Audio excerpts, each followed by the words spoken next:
কখন ভূমিকম্প ঘটবে এরকম কিন্তু কোনো যন্ত্র এখন আবিষ্কৃত হয়নি। তার ভূমিকম্পের সময় কি করতে হবে এবং পরে কি করণীয়। নরসিংদীতে ভূমিকম্পে দেলোয়ার হোসেন উজ্জ্বল এবং তার ছেলে ওমর নিহত হওয়ায় তাদের গ্রামের বাড়ি কিশোরগঞ্জের পাকুন্দিয়ায় চলছে এক শোকের মাতম। স্বজনদের আহাজারিতে তার নিজ গ্রাম সহ পুরো উপজেলায় শোকের ছায়া নেমে এসেছে।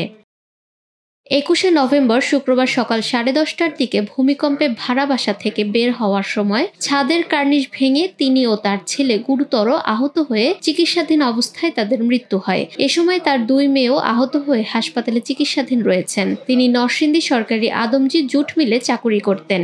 উনি অত্যন্ত সৎ, সদালাপী এবং ভালো মানুষ ছিলেন এবং এই পর্যন্ত ওনার নামে কারো কাছে কোনো ধরনের কোনো কমপ্লেন কখনো পাওয়া যায় না এবং পরহেজগার মানুষ ছিলেন। আজান দেওয়া মাত্র উনি মসজিদে চলে যেতেন। 22শে নভেম্বর শনিবার সকালে পৌর সদরের উত্তরপাড়া সরকারি প্রাথমিক বিদ্যালয় মাঠে জানাজার নামাজ শেষে তাদেরকে পারিবারিক কবরস্থানে দাফন করা হয়েছে। জানাজার নামাজে পাকুন্দিয়া উপজেলা নির্বাহী কর্মকর্তা ইউএনও মোহাম্মদ বিল্লাল হোসেন, পাকুন্দিয়া উপজেলা বিএনপির আহ্বায়ক অ্যাডভোকেট মোহাম্মদ জালাল উদ্দিন সহ বিভিন্ন রাজনৈতিক দলের নেতাকর্মীরা উপস্থিত ছিলেন।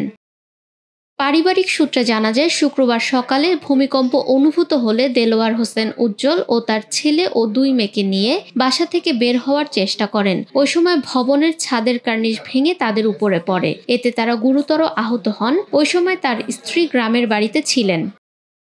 স্থানীয়রা দ্রুত উদ্ধার করে 2 মেয়েকে নরসিংদী সদর হাসপাতালে ভর্তি করেন এবং গুরুতর আহত দেলোয়ার ও ওমরকে ঢাকা পিজি হাসপাতালে নেওয়া হলে ওমরকে মৃত ঘোষণা করা হয়। পরে সন্ধ্যায় চিকিৎসাধীন অবস্থায় দেলোয়ার হোসেনও মারা যান।